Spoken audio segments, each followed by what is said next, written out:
शुरू आप बोलेंगे कुछ? नमस्कार साथियों। जो देश का आप माहौल देख रहे हैं, इस नई सेना भर्ती योजना को लेकर, कारण इस योजना को लाने का बताया जा रहा है कि आर्थिक कारण है। कई लोगों से चर्चा की, विशेषज्ञों से चर्चा की, उसके पश्चात यह बात तो तय हो जाती है कि यह दिखाने को आर्थिक कारण हो सकते हैं, असल में जो नीयत है वो कुछ और है। क्या है वो नीयत? कि आप संघ की मानसिकता को सेना में घुसाना चाहते हो। You want to infiltrate the RSS into our forces. क्या कारण है कि 4 में से 1 को आप रखेंगे और 3 को आप चलता करेंगे? कोई कारण होगा, नंबर 1। नंबर 2, आप समाज का सैन्यकरण कर रहे हैं। यह बहुत चिंता का विषय है।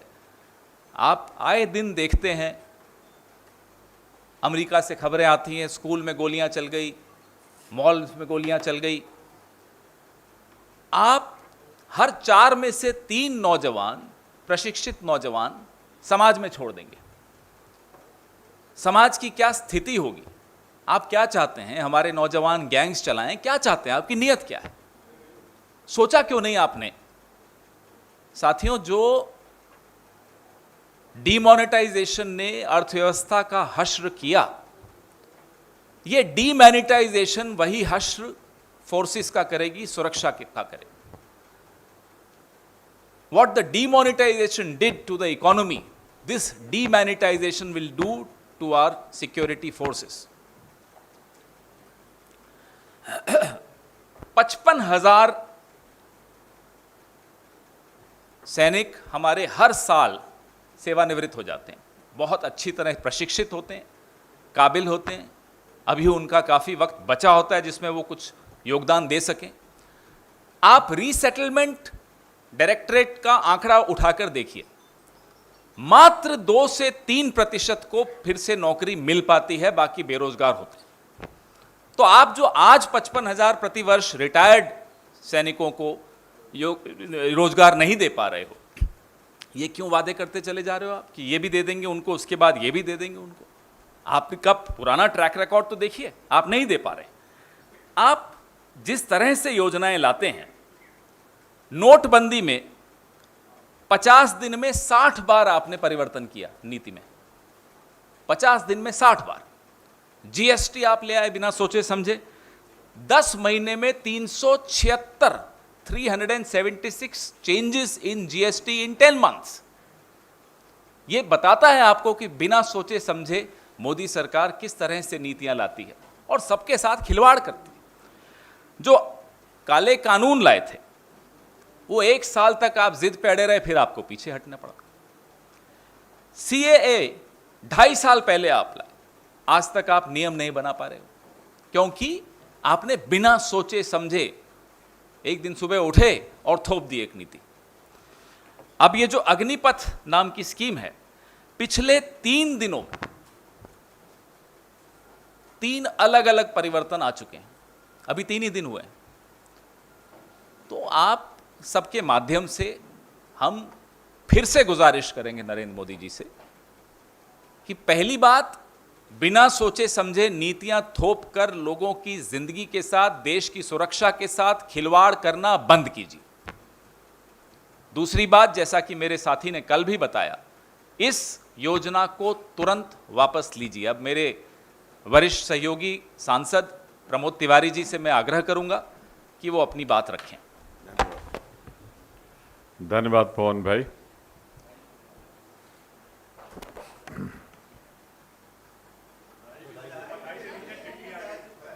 बधाई मुझे दे रहे हैं आप? हम दोनों को बधाई दे दीजिए। मैं आपको भी बधाई दे रहा हूं, खुद भी ले रहा हूं। ये पूछ लीजिएगा किस बात की बधाई है। मुझे याद आता है हरियाणा में लोकसभा के चुनाव के पहले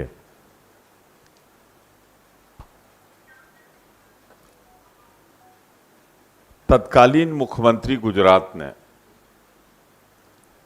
एक बहुत संवेदनशील विषय उठाया था, वन रैंक वन पेंशन का वायदा था, संकल्प था। और उसी में याद हो आप सबको तो जनरल वीके सिंह सक्रिय राजनीति में शामिल हुए थे। आज वास्तविक स्थिति क्या है? ये अग्निपथ लागू हो गया अगर, तो वन रैंक वन पेंशन का वायदा हो जाएगा no rank no pension, only tension tension tension without direction.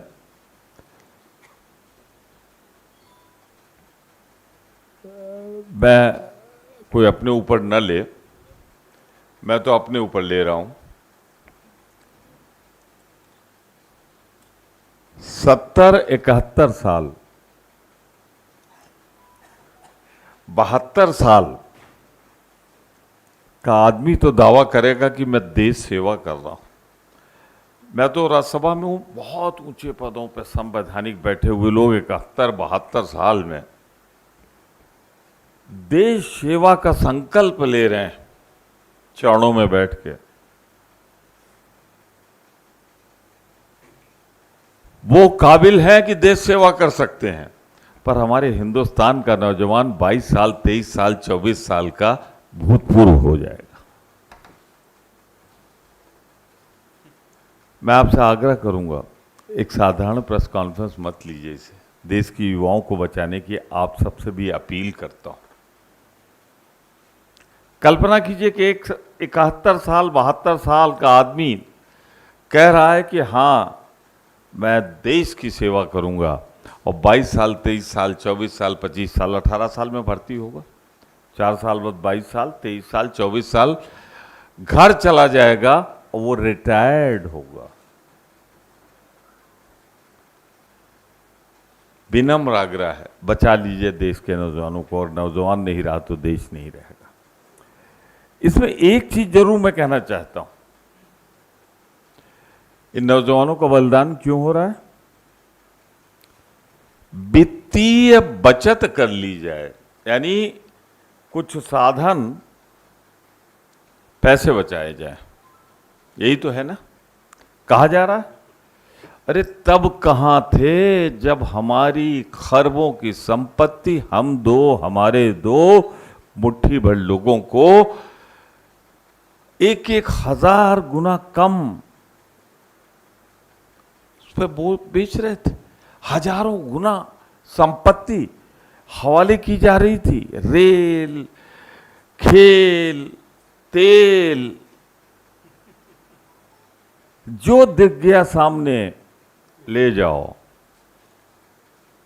उस समय वित्तीय साधन नहीं बचाने के, पैसे बचाने की नहीं थी। इसलिए नहीं थी कि यहां रहता तो देश के लिए रहता, जिनको दे रहे थे वहां तो अपना रहता ना। इसलिए अपनों को मजबूत करने के लिए देश लुटाया गया।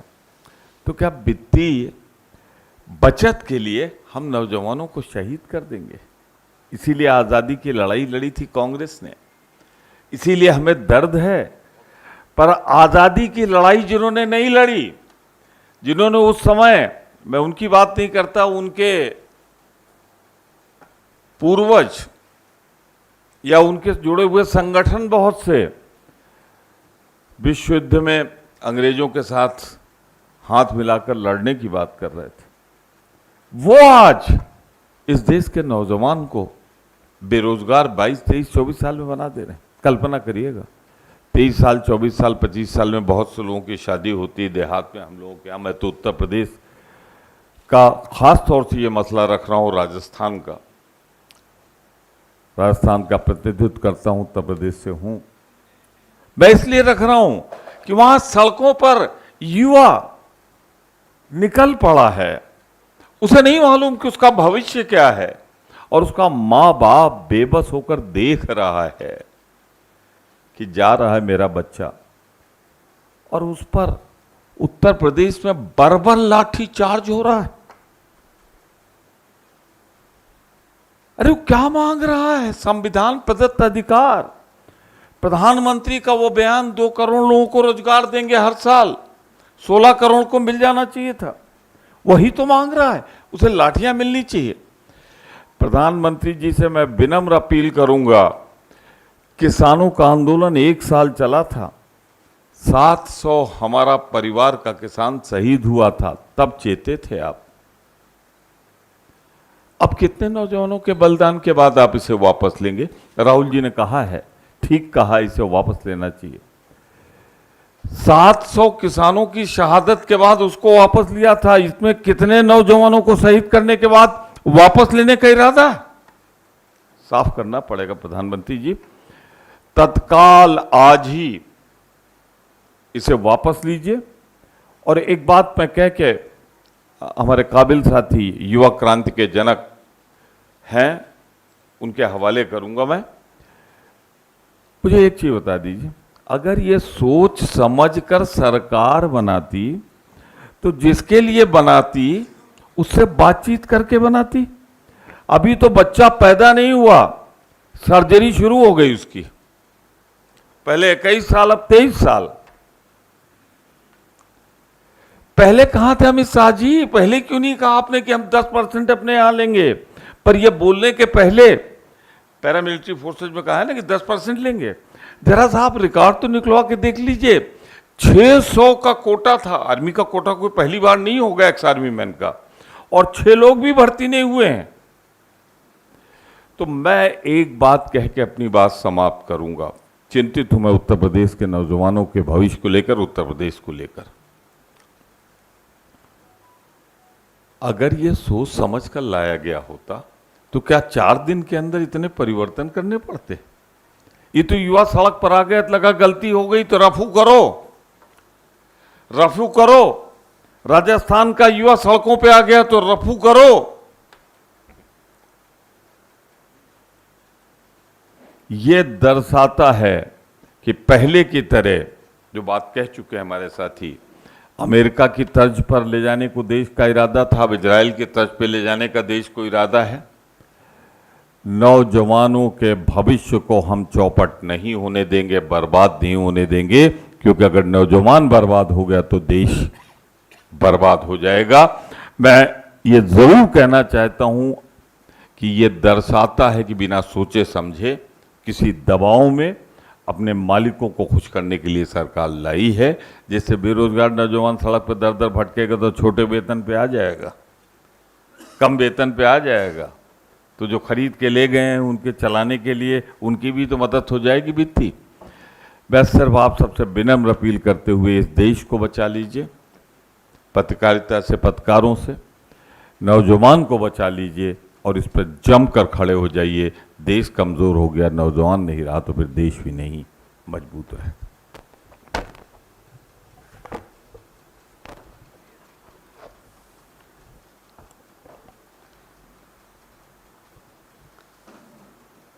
मीडिया के सभी साथियों और आपके चैनल के माध्यम से, आपके YouTube चैनल के माध्यम से सुन रहे आप सभी दर्शकों का अभिनंदन करता हूं। और हमारे 2 वरिष्ठ साथियों ने न सिर्फ आज बल्कि लगातार जब से ये योजना घोषित की गई है, भारतीय राष्ट्रीय कांग्रेस का पक्ष रख रहे हैं। मैं भारतीय राष्ट्रीय कांग्रेस का एक साधारण कार्यकर्ता हूं, उसके साथ साथ मैं बिहार का रहने वाला हूं। शायद ये पहला मौका है कि मैं आप तमाम लोगों के सामने स्पष्ट तरीके से यह बात रखना चाहता हूं कि मैं ऐसे परिवार से आता हूं, हमारे परिवार में रिश्तेदारी में 16 लोग आर्म फोर्सेस की नौकरी करते हैं। मैं ऐसे परिवार से आता हूं जिसको शहीद का परिवार कहा जाता है। इंसर्जेंसी में हमारे एक भाई की शहादत हुई है, उन्होंने अपना सर्वोच्च बलिदान दिया है। और आप सबके चैनल पे भी मैं यही देख रहा हूँ कि सब लोग यही कह रहे हैं कि सबसे ज़्यादा हिंसा बिहार में भड़क रही है। मैं इस बिंदु पे आपसे कुछ बात करना चाहता हूँ। पहली बात तो ये कि हम लोग मार्केटिंग नहीं करना जानते हैं। हमको लगता है कि सेना का, देश के सर्वोच्च सम्मान का, ये मार्केटिंग करने का चीज़ नहीं है। लेकिन आप एक एक मंत्रियों का बयान सुन करके देख लीजिए। जो लोग अग्निपथ योजना का फ़ायदा गिना रहे हैं, ऐसा लग रहा है कि कोई चीज़ वो बेचने की कोशिश कर रहे हैं। जैसे सेल्समैन की भाषा होती है ना, वाह मेगा बम्पर ऑफर चल रहा है, आपको 20 लाख रुपया भी मिल जाएगा, 4 साल में आप रिटायर भी हो जाएंगे, फिर आपको रिजर्वेशन भी मिल जाएगा।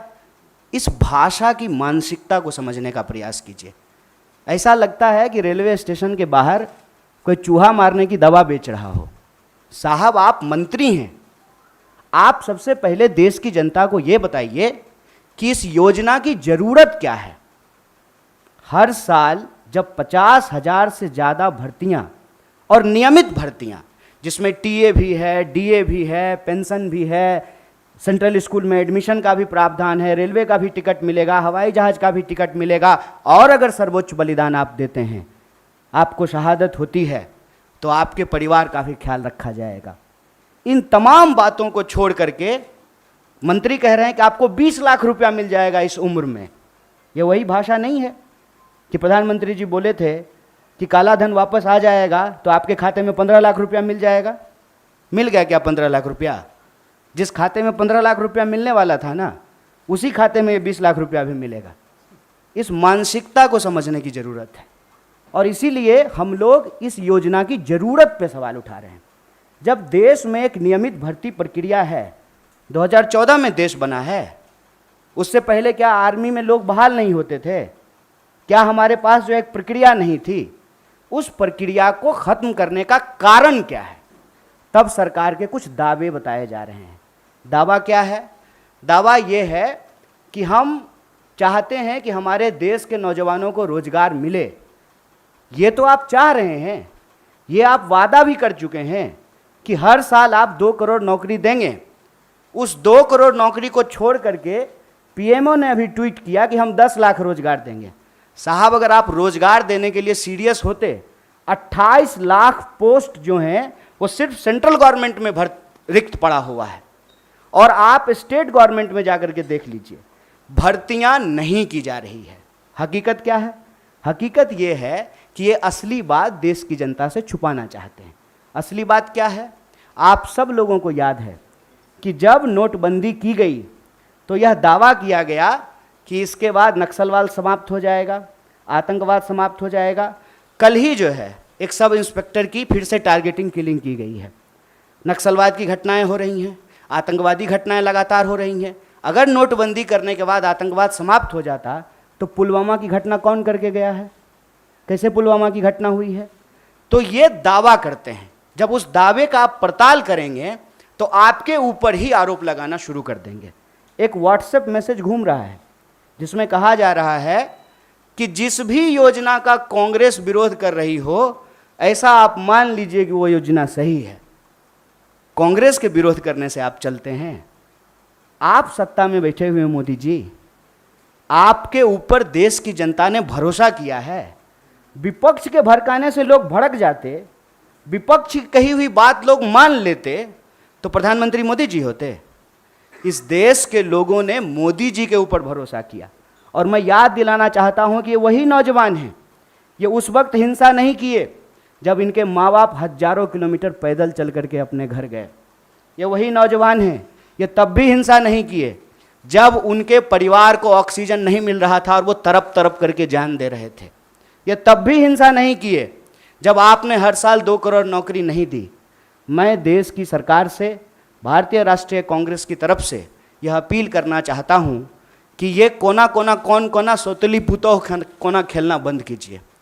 आप हकीकत में बताइए कि रियलिटी क्या है। क्या आपने विपक्ष को पूछा? आपने विपक्ष को पूछा कि हम कोई योजना ला रहे हैं? आपने कोई पार्लियामेंट्री कमेटी की मीटिंग की? या आपने नौजवानों को पूछा कि हम आपका भलाई करना चाहते हैं किसानों की तरह, और नौजवान कहते हैं कि हमको ये भलाई नहीं चाहिए? इस मनोदशा को समझिए साहब। हम ऐसे गांव से आते हैं, ऐसे इलाके से आते हैं, कोई ऐसा साल नहीं गुजरता है साहब कि हमारे इलाके में कोई शहादत ना हुई हो। हमारे इलाके में लोगों के पास महज नौकरी नहीं है सेना, हम जानते हैं इस बात को। जब किसी परिवार में किसी बच्चे को सेना की नौकरी मिलती है, पूरे इलाके में उनका सम्मान होता है। और दुख के साथ साथ जब एक पार्थिव शरीर गांव आता है, आंखों में आंसू होने के बावजूद उस इलाके का सीना गर्व से चौड़ा हो जाता है कि हमारे बच्चे ने जो है देश के लिए सर्वोच्च सम्मान दिया है। सेना का सवाल देश की सुरक्षा का सवाल है, आप इसको मजाक मत बनाइए। और एक बात हमारे साथी भी कह रहे हैं, आप तमाम मीडिया लोग भी इसको बोल रहे हैं कि उसमें से 25% लोगों को, साहब 25% नहीं, अप टू 25%, ध्यान रखिएगा, ये है सेल्समैन मेगा बम्पर ऑफर की मानसिकता। अप टू 25% क्या होता है? मतलब 25% की भी गारंटी नहीं है। ये मत समझिए आप कि उसमें से एक को दे ही देंगे नौकरी। बहुत चालाकी से टर्म्स एंड कंडीशन लिख दिया है, अप टू 25%। और इसमें ये कितना गंभीर है, इस गंभीरता का आप अंदाजा लगाइए कि अभी आए हुए 3 दिन हुए हैं घोषणा किए हुए, 2 मेजर अमेंडमेंट हो चुका है। और जो फायदा गिनाए जा रहे हैं वो फायदा तो पहले से है। सेना में, आर्म फोर्सेस में, पैरामिलिट्री में भर्ती होने की मैक्सिमम आयु 25 वर्ष है। 25 वर्ष से ज़्यादा में तो आप बहाल ही नहीं हो सकते हैं। उसके बाद अलग अलग रैंक पे आप कितना समय तक सेवा देंगे वो पहले से निर्धारित है। और जो लोग आर्मी की नौकरी समाप्त करके, सेवा समाप्त करके आते हैं, उनको अन्य जगहों पे सुविधाएं दी जाती है। भूतपूर्व सैनिकों को सुविधाएं दी जाती है, भूतपूर्व सैनिकों के परिवारों को सुविधाएं दी जाती है। और आप में से बहुत सारे लोग, मैं बहुत साधारण बात करता हूँ, मुझे लंबी चौड़ी बात करनी नहीं आती है, क्योंकि कहते हैं जाके पैर न फटे बिवाई, वो का जाने पीड़ पड़ाई। हमको पता है कि आर्मी में कौन लोग जाते हैं। गृह मंत्री का बेटा आर्मी में नहीं जाएगा, वो BCCI का सेक्रेटरी बनेगा। हमको पता है कि वहाँ पे सेवा करने वाले कौन लोग होते हैं, गरीब किसान मजदूर के बच्चे होते हैं। कोई नेता का बाल बच्चा आर्मी में नहीं जाता है। जाता है, प्रधानमंत्री भी जाते हैं फोटो खिंचवाने के लिए। फोटो खिंचवाने के लिए वर्दी पहनना एक बात होता है, देश की भक्ति के लिए, सर्वोच्च सम्मान के लिए वर्दी पहनना दूसरी बात होती है। दीपावली में जाकर के मिठाई बांट देंगे, उसके बाद आकर के अग्निपथ योजना ला करके देश की जवानों का दिवाला निकाल देंगे। अग्निपथ योजना इस देश के नौजवानों को अग्नि में झोंकने की योजना है। इस योजना को सरकार को तुरंत वापस लेना चाहिए। और ये जो लॉलीपॉप वाली भाषा है ना, इस लॉलीपॉप की भाषाओं को बंद करना चाहिए। और जहाँ तक बिहार में हिंसा का सवाल है, सीधा सा एक कारण समझ लीजिए, ये नौजवान ना किसी के द्वारा लाए गए हैं, ना किसी के द्वारा बुलाए गए हैं। आप तमाम प्रबुद्ध पत्रकार यहाँ बैठे हुए हैं, कोई ऑर्गेनाइज्ड आंदोलन होता है, उसका स्वरूप अलग होता है। हम लोग 3 दिन से नहीं डिटेन हो रहे हैं यहाँ पे, हमारा ऑफिस छावनी नहीं बना हुआ है। हम लोग आते हैं, पुलिस पकड़ करके हमको ले जाती है, कोई हिंसा नहीं होती है, कुछ भी नहीं होता है। उसमें हिंसा क्यों हुआ है? क्योंकि वहाँ नौजवानों का सब्र जो है पानी सर से ऊपर चला गया है। और एक बात और जान लीजिए, जो हमारा बेरोजगारी दर है देश का, बिहार का बेरोजगारी दर डबल है साहब। जहाँ के मजदूर, बिहार का मजदूर जाता है ना हरियाणा और पंजाब में धान काटने के लिए, बिहार के ही लोग आते हैं ना दिल्ली में काम करने के लिए, बिहार के ही लोग जाते हैं ना महाराष्ट्र में काम करने के लिए। जहाँ एम्प्लॉयमेंट नहीं है वहाँ के लोग ऑलरेडी विस्थापित होते हैं। ये जो बच्चे हैं ये उस उम्मीद में अपने गांव में रह रहे हैं, दौड़ रहे हैं जाड़ा, गर्मी, बरसात, सड़कों पे, मैदानों में, रेत पे, कि इनको किसी दिन सेना में सेवा देने का मौका मिलेगा। ये मौका इनसे जब छीना जा रहा है तो इनका सब्र टूट गया है। लेकिन मैं इन तमाम नौजवानों से भी एक अपील करना चाहता हूँ, दोस्त, हम किसान के बच्चे हैं और हमारे माँ बाप ने इस सरकार को झुकाया है, इस सरकार को बताया है कि ये देश गांधी का देश है और गांधी के देश में सत्य और अहिंसा से ही कोई लड़ाई जीती जा सकती है। इसीलिए भारतीय राष्ट्रीय कांग्रेस की तरफ से इस आंदोलन का पूर्णतः समर्थन करते हुए सरकार से यह अपील करते हैं कि इसको वापस लीजिए और नौजवानों से अपील करते हैं कि देश की संपत्ति को मत जलाइए, मत जलाइए, क्योंकि कल को आपको वही संपत्ति इसी प्रधानमंत्री से बचाना भी है, क्योंकि देश की संपत्ति जो दोस्त को बेचने वाले हैं, ये हमारे आपके टैक्स के पैसे की संपत्ति है, इसकी रक्षा कीजिए, सत्य और अहिंसा के रास्ते पे चलिए। और किसानों ने 700 लोगों की शहादत देने के बाद 1 साल से ज़्यादा आंदोलन चलाया, शांतिपूर्ण तरीके से चलाया, तमाम तरह के आरोप लगाए गए, जैसे आज आपके आंदोलन को कहते हैं उपद्रवी, तोड़ फोड़ करने वाले, हिंसा करने वाले। ये कहाँ से आ गए, कैसे आ गए, कौन है इसके लिए जिम्मेवार? और विपक्ष के माथे पर मत खेलिए। विपक्ष की बात जनता अगर सुन रही होती तो आप देश के प्रधानमंत्री नहीं होते। इसलिए प्रधानमंत्री होने के चलते मैं आपसे अपील करता हूं कि इस योजना को आप वापस लीजिए। बहुत बहुत धन्यवाद, बहुत बहुत शुक्रिया।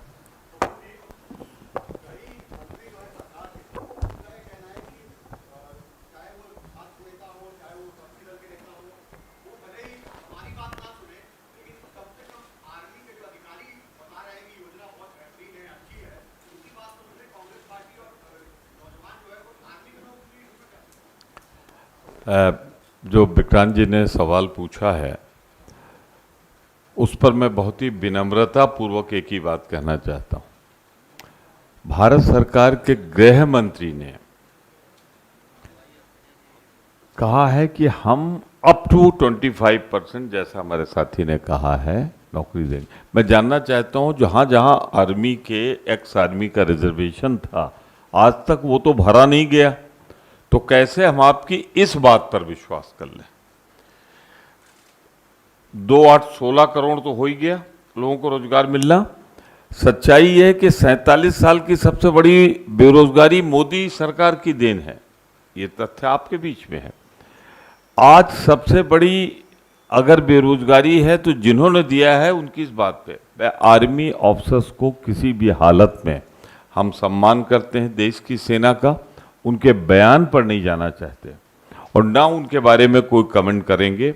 वो हमारे सेना के प्रमुख लोग हैं, हम उनका सम्मान करते हैं।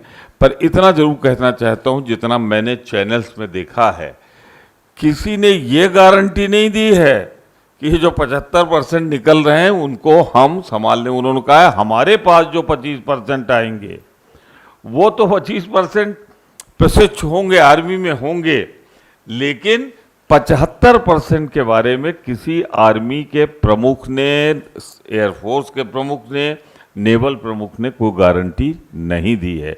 तो सवाल जहां से शुरू हुआ था वहीं फिर है अभी कि क्या होगा इन 75% का, और 75% का सवाल लेकर ही हम आपके बीच में खड़े हुए हैं। अमित शाह जी बाद में इसलिए बोलना पड़ा कि आग लगी है तो एक बाल्टी पानी डालो, पर आग बड़ी भयंकर है, बड़ी है, वो एक बाल्टी से बुझने वाली नहीं। क्योंकि सबको मालूम है कि आपके यहाँ भर्तियां तो हो गई हैं, अब पैदल लोग चल रहे हैं महाराष्ट्र से, नागपुर से। आज ही देखिए ना, आप ही के चैनल ने, आप ही के अखबारों में देखा है कि जो भर्तियां हो गई हैं उनकी ज्वाइनिंग नहीं करा रहे हैं। तो भर्तियों की अगर ज्वाइनिंग न कराने के लिए नागपुर से पैदल यात्रा दिल्ली हो रही हो तो उनके उस बात पर कैसे हम विश्वास कर लें कि आगे हम 10% आरक्षण देंगे? पहले जो भर्ती उनको तो देख लो। ये आपके सवाल का जवाब है।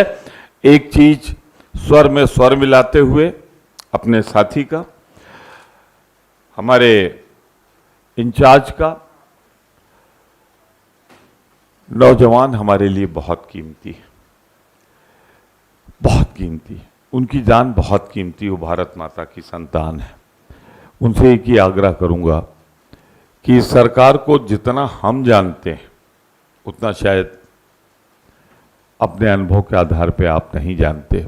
ये आपके बीच में वैसे ही अराजक तत्वों को डाल देगी जैसा उसने किसान आंदोलन में किया था, और हिंसा फैलाएगी। अब आप सबके सामने हैं, कहाँ हैं वो जिनकी फोटो खींची थी प्रधानमंत्री जी और तमाम लोगों के साथ और जो चढ़ गए थे लाल किले पे? अब तो इस दुनिया में भी नहीं। तो सिर्फ इसका ही ख्याल न रखें, किसी भी हालत को, आंदोलन को हिंसात्मक न होने देंगे, ये हाथ जोड़कर विनम्र अपील है। और दूसरा, इस बात का भी ख्याल रखें कि इस सरकार का पुराना इतिहास और चाल चलन देखते हुए, चाल चलन पे बहुत कुछ अपराध पे आधारित होता है। किसान आंदोलन में जैसे बीच में डाल दिया था, आपके बीच में डाल के अगर वो हिंसा कराएं तो उस पर भी नजर रखिए। तो मैं हिंसा ना हो इस पर अपील करता हूं और अमित शाह जी से एक ही आग्रह करूंगा, 10% वाला लॉलीपॉप बाद में दिखाना, पहले जो ट्रेनिंग लेके नागपुर से आ रहे हैं उनको बीच रास्ते से लौटा के उनकी ज्वाइनिंग करा दो। सर, आपके सांसद मनीष तिवारी इस सरकार की इस योजना के पक्ष में बयान दे रहे हैं, इस पर क्या कहेंगे? क्या आप लोग अपनी बात अपने सांसद को ही नहीं समझा पा रहे? कांग्रेस पार्टी का जो रुख है, स्टैंड है, हमारे राष्ट्रीय अध्यक्ष का, हमारे पूर्व राष्ट्रीय अध्यक्ष का, हम सबका, वो मैंने आपके सामने प्रस्तुत किया। सारे बयान मैं देख लूं, ऐसा मेरे जैसे साधारण बुद्धि के आदमी के लिए जरूरी नहीं।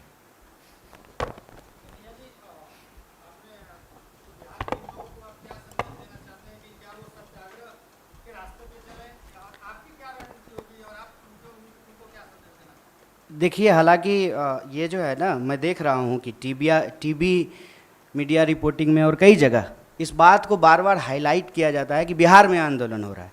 एक्चुअली एक डिजाइन है। किसान आंदोलन के दौरान भी आपने देखा होगा कि नहीं कुछ मुट्ठी भर किसान हैं वो हरियाणा और पंजाब के।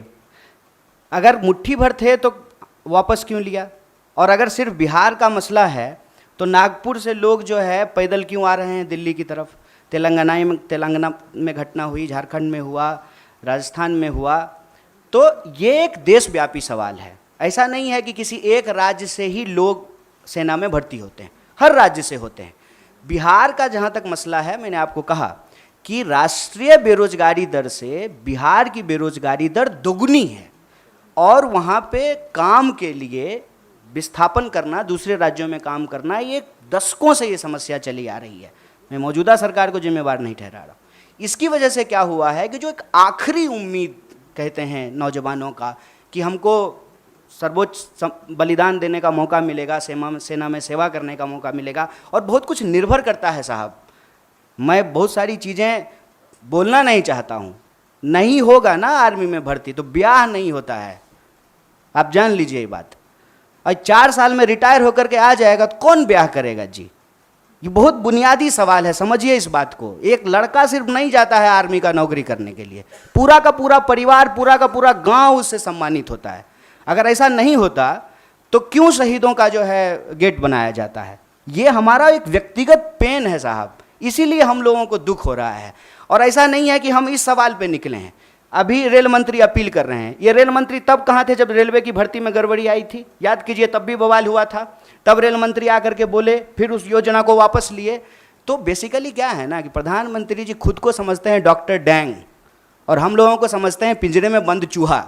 तो जब मन करे तब जो है ना इंजेक्शन लगाना शुरू कर देते हैं, टेस्ट करते हैं कि कितना उछला, कितना जो है अनसीरियस चीज़ है। आप समझिए तो 2 दिन आंदोलन हो गया, कई ट्रेनें जल गई, हिंसा हो गई, तब कह रहे हैं कि नहीं इस बार जो है 2 साल एज बढ़ा देंगे। तो सो रहे थे, कहता तो है कि जगते रहते हैं आप, सोते ही नहीं हैं। तो उस वक्त बहाली जब आप निकाल रहे थे तो आपको समझ में नहीं आया था। ये सीरियस नहीं है।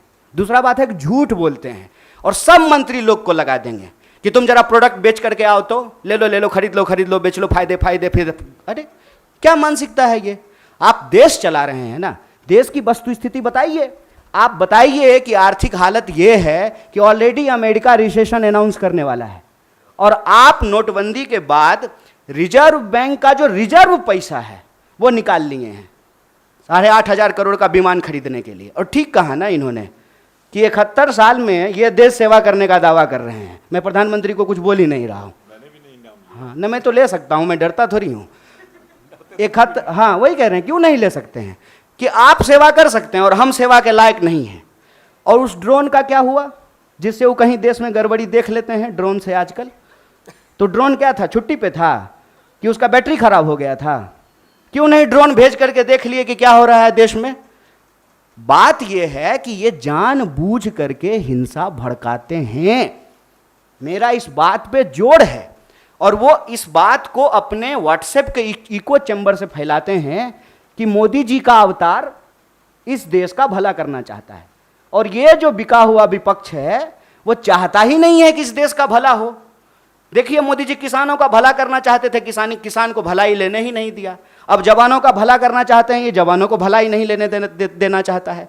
विपक्ष हमको इतना सुनता है, विपक्ष को इतना बिहार की किसी भी जनता को कोई संदेश देने का जरूरत नहीं है। बिहार ऐसा जगह है, सुन लीजिए साहब, मोहनदास करमचंद आए थे, हमने गांधी बना करके भेजा वहां से उनको। सिद्धार्थ आए थे, हमने बुद्ध बना करके भेजा उनको। हमारा काम नहीं है हिंसा करना। अगर हिंसा हो रही है इसके लिए सरकार जिम्मेवार है। और ये अग्निपथ योजना देश के युवाओं को अग्नि में झोंकने की योजना है। तो मैं बिहार के नौजवानों से यही कहूँगा, रे भाई इतना रिस्क लिए हो तुमको पता है। और आपको एक बात और मैं बताऊँ, आप लोग इसको नोट कीजिएगा, जो लोग आर्मी का तैयारी करता है ना, वो डर से जुलूस प्रदर्शन में नहीं जाता है कि पुलिस केस हो जाएगा तो हमेशा के लिए नौकरी नहीं ले पाएंगे। तो ये वो नौजवान हैं जिनको ऑलरेडी ये लग चुका है कि हमको नौकरी ये सरकार अब नहीं देगी, अब बहुत कुछ हो गया। तो मैं उनको कहता हूं कि चलिए नौकरी के लिए आप संघर्ष कीजिए, लेकिन जहां आप नौकरी करेंगे वो तो वही रेलवे है, वही सरकारी संपत्ति है, उसको कोई नुकसान मत पहुंचाइए। और सत्याग्रह के रास्ते पे चल कर के ही, सत्य और अहिंसा के रास्ते पे चल कर के ही कोई आंदोलन जीता जा सकता है।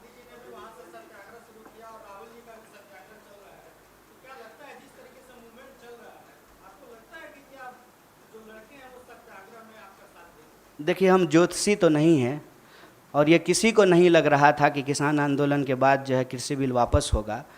एक बात बस हम जानते हैं, लगता नहीं है, बिन लड़े कुछ भी नहीं मिलता यहाँ, ये जानकर लड़ना पड़ता है न्याय और हक के लिए। और नौजवानों की इस लड़ाई में भारतीय राष्ट्रीय कांग्रेस पूरी तरह से उनके साथ है।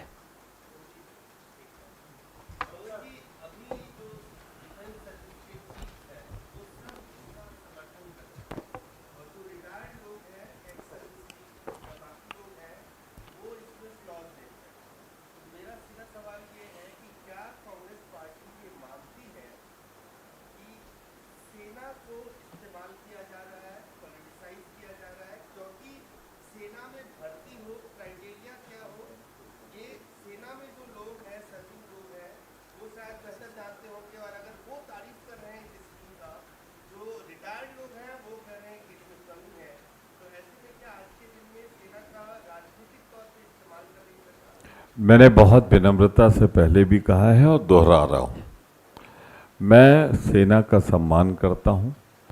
गौरवशाली भारत की शानदार सेना है हमारी, उस पर तो मैं कोई प्रतिक्रिया नहीं व्यक्त करूँगा। लेकिन जिन्होंने अपना जीवन सेना में लगाया, बड़े बड़े मेडल जिन्हें मिले देश की रक्षा के लिए, जिन्होंने अंग भंग हुए, आज भी वो मैं कहूँगा फिजिकली चैलेंज, इस तरह से नया वर्ड दिव्यांग है, वो जीवन जब व्यतीत कर रहे हैं, वो भी भारतीय सेना से आए हैं। और उसमें वो लोग भी हैं, मैं जोर दे रहा हूं, वो लोग भी हैं जो कल तक भारतीय जनता पार्टी सरकार की हर बात का समर्थन करते थे। एक लेफ्टिनेंट जनरल साहब हैं, उनको भी आप जानते हैं, वो तक विरोध कर रहे हैं। तो वो अब सेना के अनुशासन से मुक्त हो चुके हैं, देश के अनुशासन में बंधे हैं। और जो अनुशासन में होता है उसकी भाषा फर्क होती है। तो मैं भारतीय सेना का सम्मान करते हुए इतना कहना चाहता हूं कि जो रिटायर्ड या सेवा जिन्होंने अपना जीवन दिया आर्मी के लिए, वो जो कह रहे हैं उस बात में दम है, क्योंकि वो बेहतर हमसे आपसे जानते हैं। और दूसरा बात, फिर सब 25% की बात कर रहे हैं, 1/4 की, 3/4 के बारे में तो कोई बोल ही नहीं रहा है। हम 3/4 के लिए बोल रहे हैं।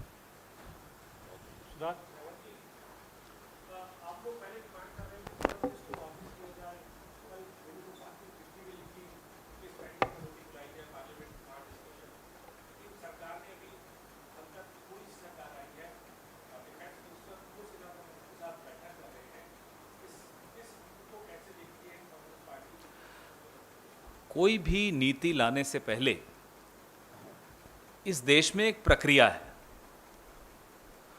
किसी प्रक्रिया को आप का अनुसरण नहीं करते और उसको थोप देते हैं, तो विपक्ष की एक जिम्मेदारी है कि आपको स्मरण दिलाएं, याद दिलाएं कि साहब ये प्रक्रिया है, क्या आपने इस प्रक्रिया का अनुसरण किया है। पहले आप प्रक्रिया का अनुसरण कीजिए, लोगों से चर्चा कीजिए, इतना बड़ा लोकतंत्र है, इतना बड़ा देश है, बिना आप एक राय बनाए इतना महत्वपूर्ण निर्णय कैसे ले लेते हैं? तो आप बैठकें कर रहे हैं, काश ये बैठकें और लोगों से भी कर ली जाती है घोषणा करने से पहले। क्यों नहीं कमेटी को दिया? ये सब करना ही पड़ेगा इनको। अब पहले कर देते तो ये सब नहीं होता नुकसान, जो लोगों को जान माल का नुकसान हो रहा है। आप कुछ कहना चाह रहे थे? नहीं, धन्यवाद।